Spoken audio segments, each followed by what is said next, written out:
Yo, yo, yo, what's up, my AP Gov squad? Back at it. Mini episode 4, the bureaucracy, the machine. Episode 2, the last one for the week, and the last one for Unit 2 before we move into Unit 3, guys. But let's go ahead and get it, right? So, episode 2, checks and clout. Who keeps the bureaucracy in check? Who keeps the bureaucracy in check? And so, our topics today, we're going to cover specifically oversight of the bureaucracy, accountability, and iron triangles. Iron triangles, right? And so let's dive into it real quick. 15 minutes. Let's go. Learning objectives for 2.14 and 2.15.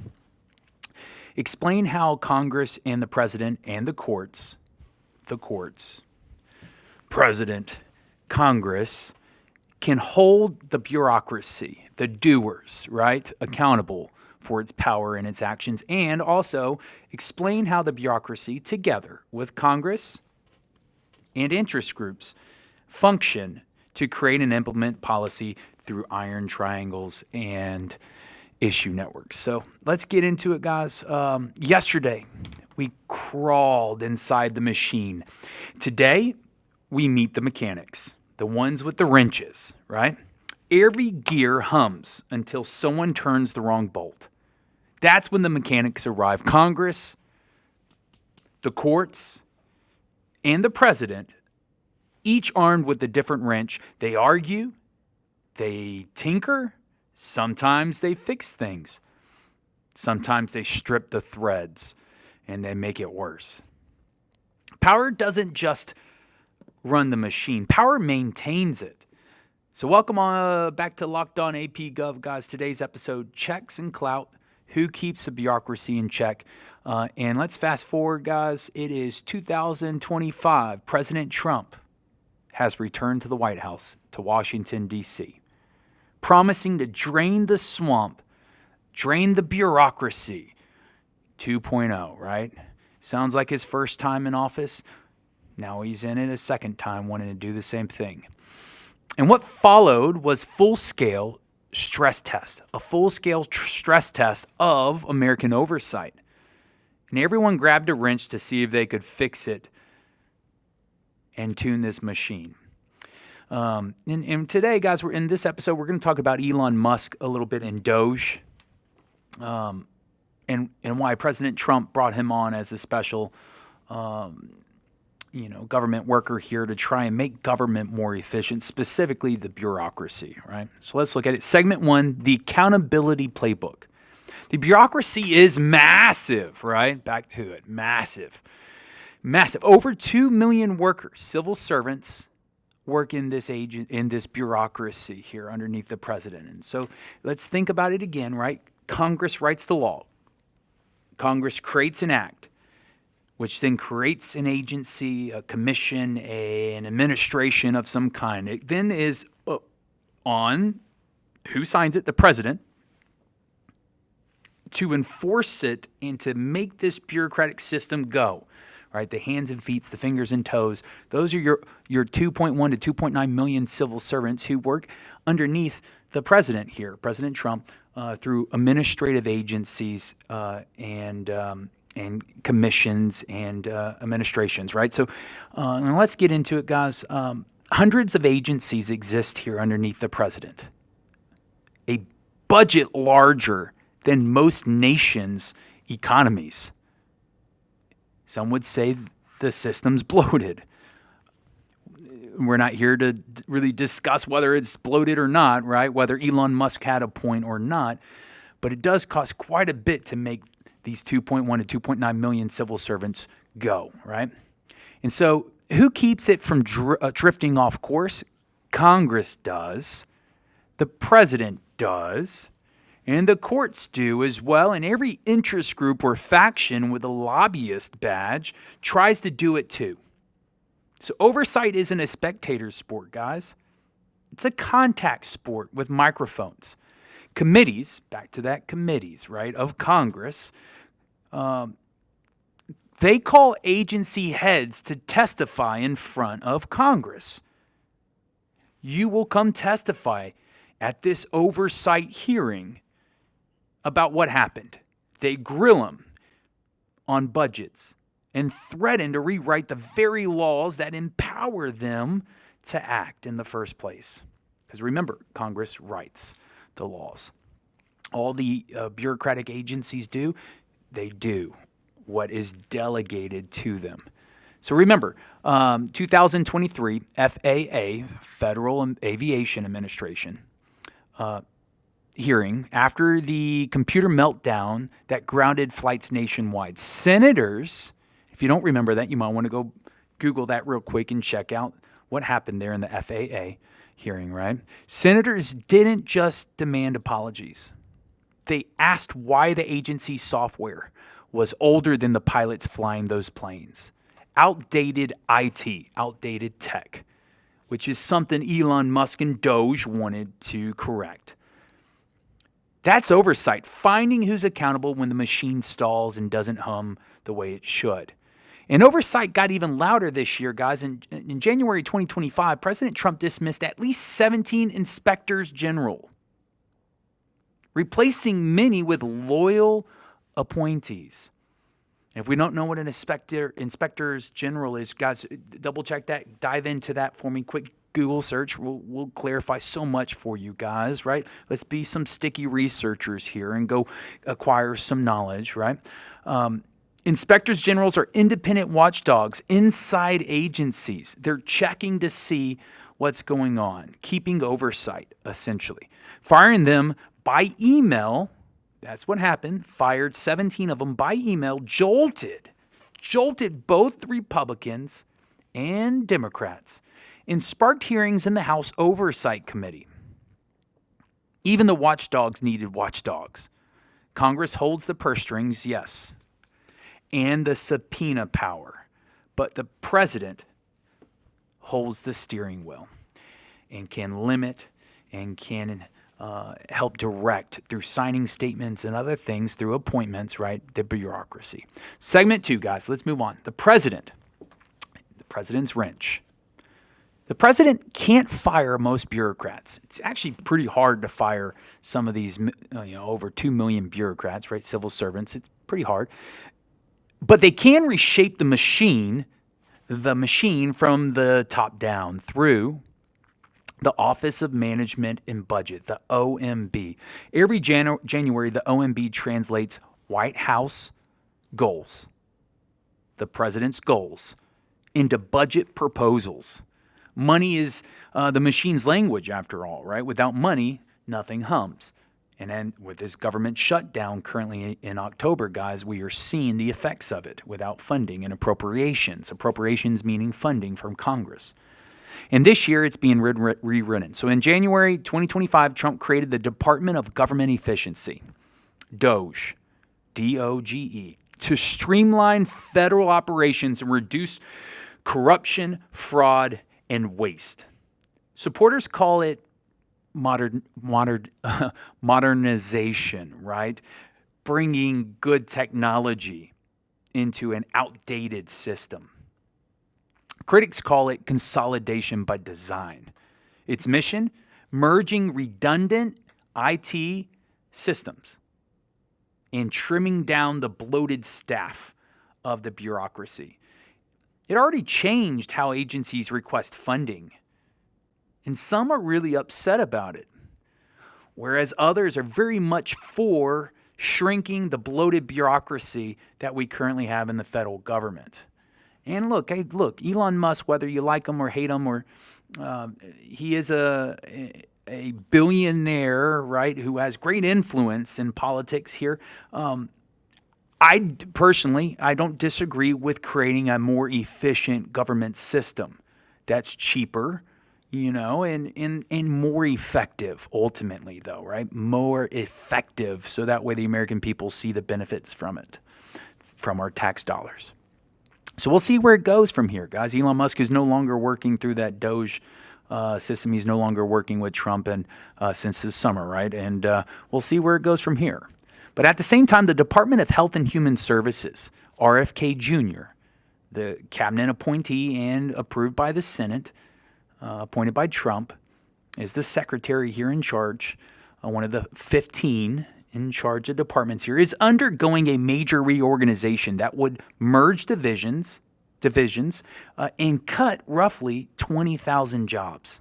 The CDC and the FDA, we talked about those two groups today, agencies today, may soon share administrative offices. Supporters say efficiency, opponents say control over science. Control over science.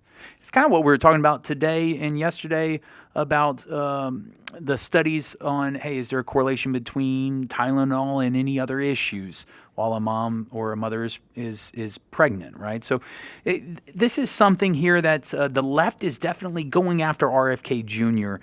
And citing that he's not using science and the experts here, and he's making rules and regulations that maybe aren't the best and wisest. Well, both sides are at a crossroads here, and definitely we'll see where we go from here, with RFK Jr. and who's already been called to testify in front of congressional oversight committees over the past couple weeks. And so we'll see what happens.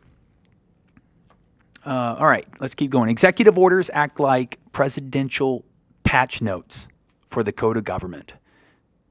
They can accelerate enforcement or stall it quietly. But too many updates at once can crash the whole system. The president can rev the engine of the machine, right? But cannot rebuild the chassis. Congress forged the frame, right? The courts write the warranty for the machine if it breaks. All right, segment 3, the courts step in when the machine flights the manual. When agencies overreach, the court steps in. Judicial review is the playbook everyone argues over. In West Virginia versus EPA, 2022, the Supreme Court ruled that major economic decisions requiring clear authorization from Congress. Decisions require clear authorization from Congress.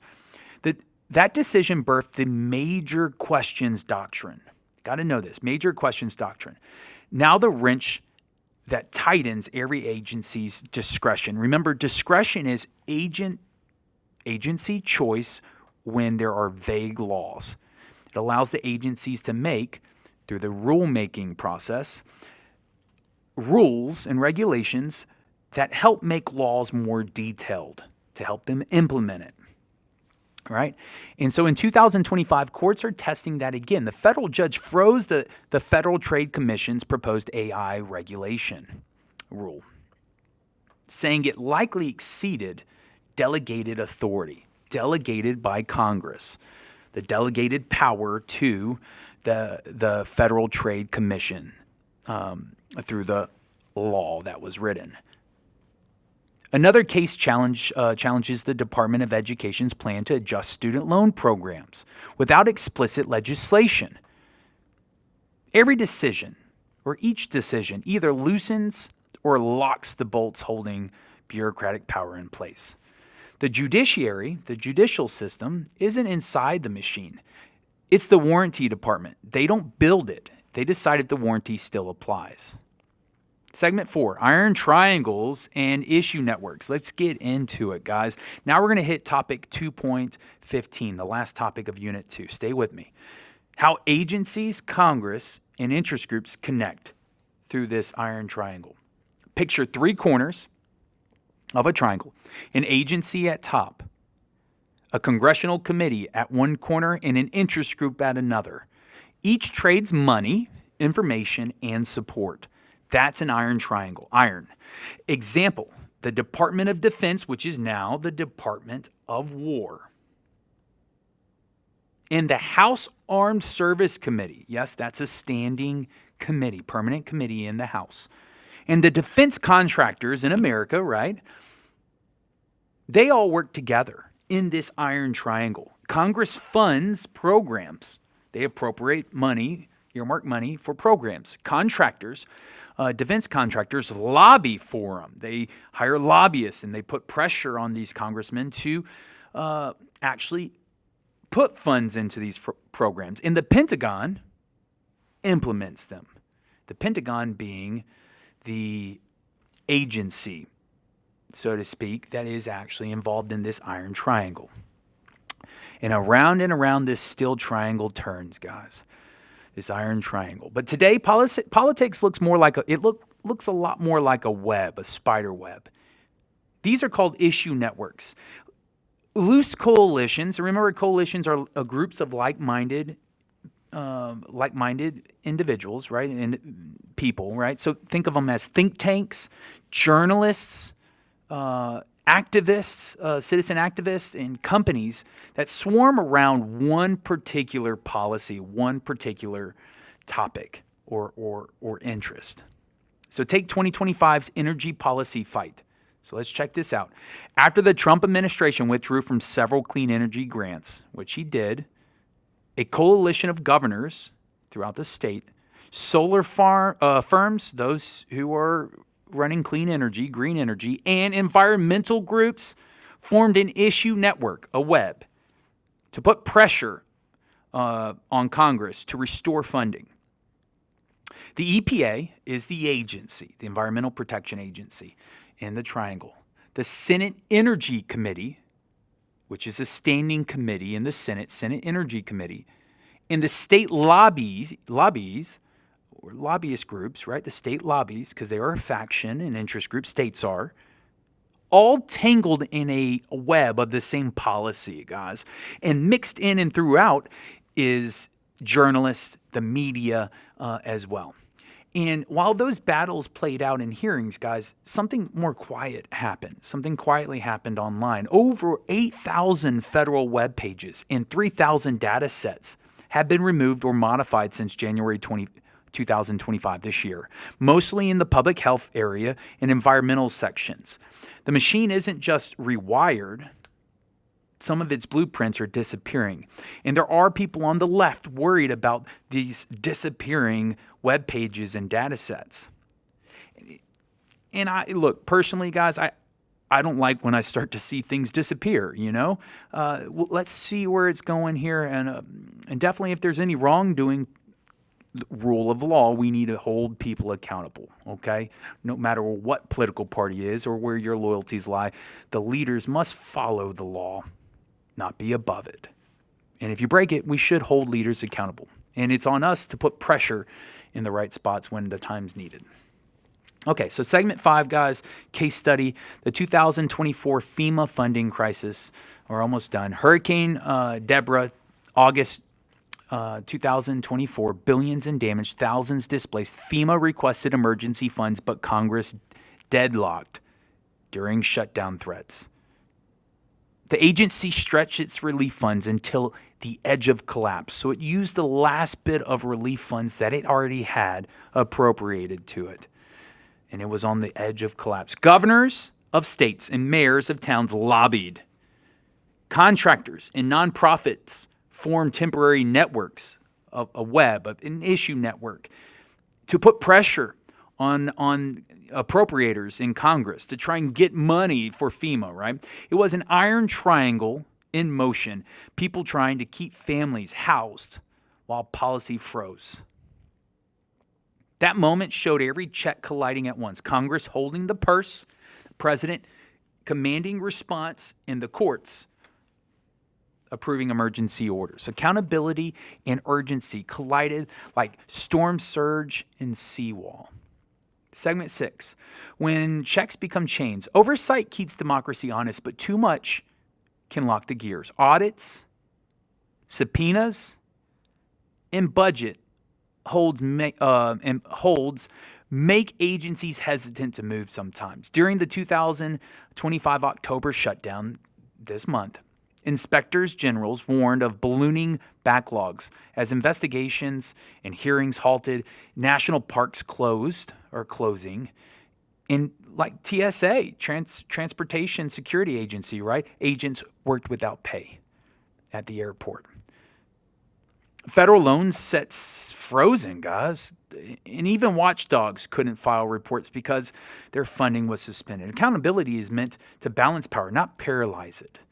All right, the big picture here in segment 7.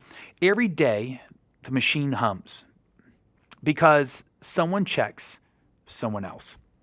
Congress audits the agencies to see that they're using the money, the appropriations, the funds appropriately. The president directs them. The courts judge them. And the press, the media, plus every kid on a phone and with a phone, watches them all. The framers built the feedback loop on purpose. Power without oversight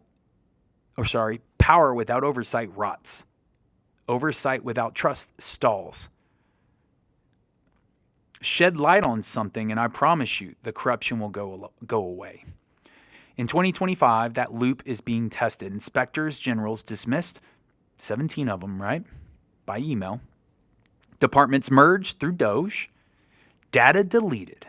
The machine is faster, leaner, louder. But is it still accountable? Can it still be checked? The answer depends on whether we see efficiency as progress or as a control. So every machine needs a hum. Steady, low, confident. Oversight is that hum, but it's too quiet. But when it's too quiet, worry. When it's too loud, worry too. We're watching the federal machine retune in real time. Inspectors fired, budgets rewritten, data archived or erased. Some call it accountability, others call it control. Democracy runs on faith between machines and mechanics. Congress must trust experts enough to delegate. Citizens must trust Congress enough to watch without wrecking. The real question of 2025 isn't whether the machine still runs, it's whether we still believe in the people holding the wrenches. So when you scroll past headlines about hearing a shutdown, listen carefully. That noise you hear, it isn't chaos, it's the hum. The same hum that kept us flying, fed, and governed. The same hum that never quite stopped after episode 1. The lights are still on, mechanics are still working, and democracy for now still hums. Stay bold, stay curious, stay locked on AP Gov, guys. Mr. H out. Peace. And if you have any hard time with this information, guys, come see me before, after school, email me, or during lunch, and we will review, and we will get this stuff locked in and ready to go for this test on Thursday. Peace.